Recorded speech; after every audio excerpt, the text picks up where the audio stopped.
तो अगर आप एक एक्सेल यूज़र हैं और आपको बोला जाता है कि आप टैली की आइटम स्टॉक रिपोर्ट मुझे एक्सेल में तैयार करके दे दो कुछ इस तरह की, प्लस दो कंडीशन यहाँ पे दी गई है मुझे कि एक तो यहाँ पे फॉर्मेटिंग इस तरह की होनी चाहिए कि यहाँ पे मुझे पता होना चाहिए कि कौन सी हमारी वैल्यू लो हो रही है और कौन सी एवरेज है, कौन सी अप है। प्लस दूसरी कंडीशन ये है कि यहाँ पे अगर मैं सेल की वैल्यू चेंज करूँ तो मेरा क्लोजिंग बैलेंस चेंज होना चाहिए। जैसे यहाँ नोकिया X3 को मैं 25 सेल करता हूँ तो हमारा यहाँ पे नोकिया X3 क्लोजिंग बैलेंस में 17 बचता है, जो कि पहले 42 था।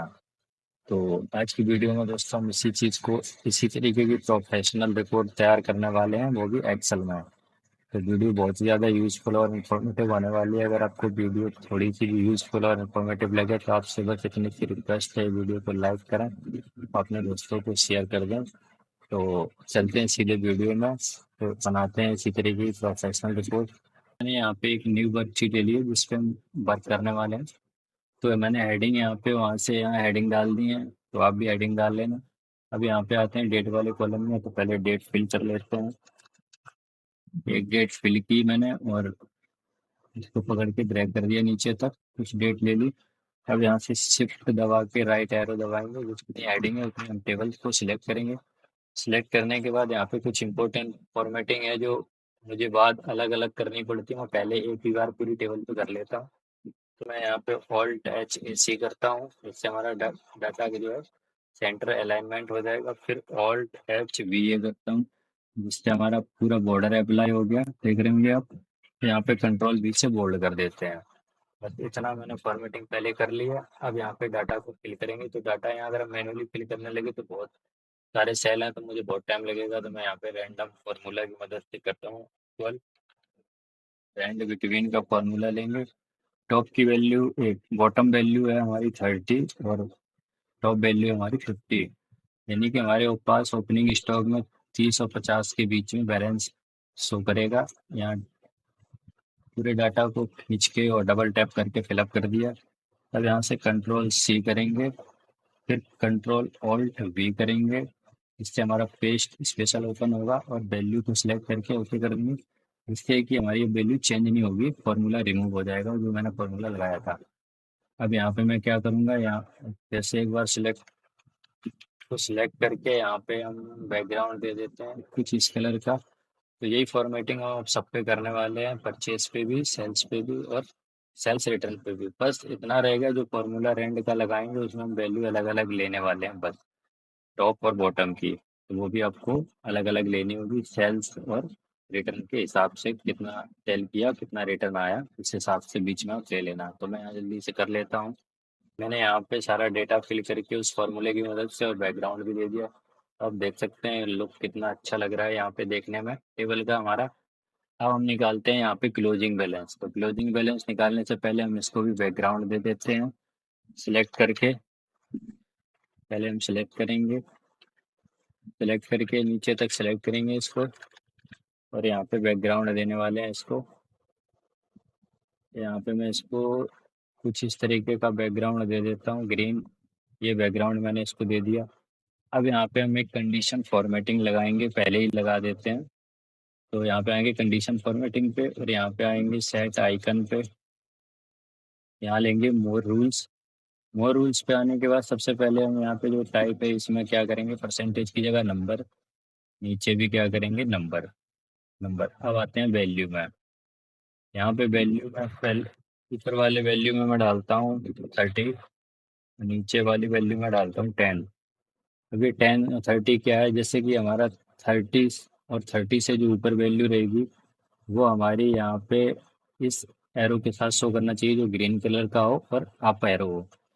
और फिर यहाँ आते हैं 10 हमारी वो वैल्यू होगी, रेड एरो होगा और डाउन होगा, यानी कि ये हमें बताएगा कि हमारा ये सेल्स में स्टॉक, यानी कि जो हमारा क्लोजिंग जो बैलेंस है वो कम है। और जो बीच में लिखा है और जो 30 से 11 और तक के जो बीच में रहेगा उसमें यहाँ पे हम दे देते हैं एवरेज का साइन, ये रहेगा जैसे कुछ इस तरीके का राइट एरो।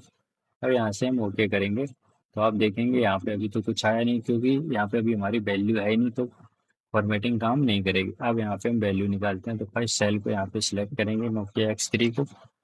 अब यहाँ पे इक्वल सम का फॉर्मूला लगाएंगे, टैप करेंगे, तो यहाँ पे ओपनिंग बैलेंस में नोकिया X3 की जो वैल्यू मैंने ओपनिंग में थी उसको सिलेक्ट किए, फिर प्लस करेंगे, फिर मैंने नोकिया X3 परचेज कितना किया उसको प्लस करेंगे, और यहाँ पे ब्रैकेट क्लोज करेंगे, माइनस का साइन देंगे। अब मैंने यहाँ सेल कितना किया ये प्रोडक्ट, तो सेल को लेंगे, फिर प्लस करेंगे। अब मेरा रिटर्न कितना आया, रिटर्न को भी ब्रैकेट के अंदर ही, जितना रिटर्न आया उसको ब्रैकेट के अंदर ले लिया और इंटर कर दिया। तो आप यहाँ पे अब देखेंगे हमारा नोकिया X3 क्लोजिंग बैलेंस में 10 है, यानी 10 से नीचे रहेगा तो हमें ये लो बैलेंस दिखाएगा। 10 से लेके हमारा जो बैलेंस 29 तक रहेगा वो हमारा एवरेज बैलेंस रहेगा। तो मैंने एक वैल्यू निकाली, अब इसको यहाँ पकड़ के ड्रैग कर देंगे और यहाँ पे डबल टैप करेंगे, पूरा हमारा डाटा फिल हो जाएगा। अब यहाँ आप देख रहे होंगे जो भी हमारा 30 से ऊपर है उसमें राइट एरो अप एरो दिखा रहा होगा, जो हमारी वैल्यू 30 से प्लस है उसमें अप एरो, जो 10 से कम है उसमें नीचे का रेड, और जो 10 के ऊपर है उसमें आप देख सकते हैं एवरेज वैल्यू आपको शो हो रही होगी। अब यही चीज हम करने वाले हैं सेल्स और सेल्स रिटर्न के साथ, यही फॉर्मूला। तो सबसे पहले हम सेल्स वाली कॉलम में आएंगे, यहाँ नीचे तक टेबल को सिलेक्ट करेंगे, सेल्स के तीनों प्रोडक्ट, फॉर्मेटिंग पे जाएंगे, यहाँ से सेट आइकन लेंगे, मोर रूल्स लेंगे, और सबसे पहले टाइप में नंबर लेंगे। उसके बाद वैल्यू यहाँ पे मैं कर देता हूँ, अगर मैंने 50 वैल्यू ली और यहाँ 10 वैल्यू ले लेता हूँ, नीचे नीचे इसमें भी 10 ले लेता हूँ, और यहाँ पे पहले मैं इस साइन को बना लेता हूँ, पहले साइन सेलेक्ट कर लेता हूँ फिर आपको बताता हूँ। तो यहाँ मैंने साइन सेलेक्ट कर लिया। अब मेरा यहाँ पे क्या रहेगा, जो 10 से कम वैल्यू है यानी कि वो सेल लो सेल है, और जो 50 के ऊपर है वो हमारी हाई सेल है, और जो उसके बीच की रहेगी वो एवरेज सेल होगी। तो हम ओके करेंगे तो आप यहाँ देखेंगे कि मेरी कोई भी सेल ऐसी नहीं है जो 50 से नीचे हो या उससे कम हो, तो आप सारा सेल्स देख सकते हैं हमारा 50 के प्लस है। तो हम यहाँ पे अगर इस वैल्यू को फर्स्ट सेल को यहाँ पे मैं 9 कर देता हूँ, दोनों 9 प्रोडक्ट हमारा सेल हुआ, तो आप देखेंगे यहाँ पे हमारे वैल्यू डाउन हो जाएगी, सेल्स डाउन हो गई, और यहाँ देखेंगे क्लोजिंग बैलेंस हमारा कितना बढ़ गया है। जैसे इसको यहाँ पे ये वाली सेल्स में आके यहाँ पे इसको हम 30 करेंगे, जैसे हम यहाँ इंटर करेंगे अभी आप यहाँ देखेंगे 50 पीस है यहाँ पे नोकिया C2 पे क्लोजिंग में। तो अब जैसे यहाँ मैं 30 लेके इंटर करूंगा तो आप यहाँ देखेंगे 54 हो जाएंगे, क्योंकि मैंने सेल्स इसकी घटा दी है, तो हमारा क्लोजिंग बैलेंस ऑटोमेटिक बढ़ जाएगा। ऐसे ही अब यहाँ सेल्स रिटर्न पे आएंगे, इसको भी सिलेक्ट करेंगे और फॉर्मेटिंग पे जाएंगे, आइकन्स, मोर रूल, टाइप में नंबर दोनों जगह, परसेंटेज की जगह दोनों जगह साइड नंबर लियो। अब यहाँ पे हम देखेंगे जो सेल हमने की है वो, जो सेल्स रिटर्न आया वो हमारी थोड़ी कम है, क्योंकि 10 से हमने कोई ज़्यादा रिटर्न नहीं लिए। तो हम यहाँ पे लेंगे 8 और नीचे लेंगे 3, ऊपर लिया 8 नीचे लिया 3। अब यहाँ पे भी एरो दे देता हूँ पहले मैं, फिर आपको बताता हूँ ये भी कैसे वर्क करेगा।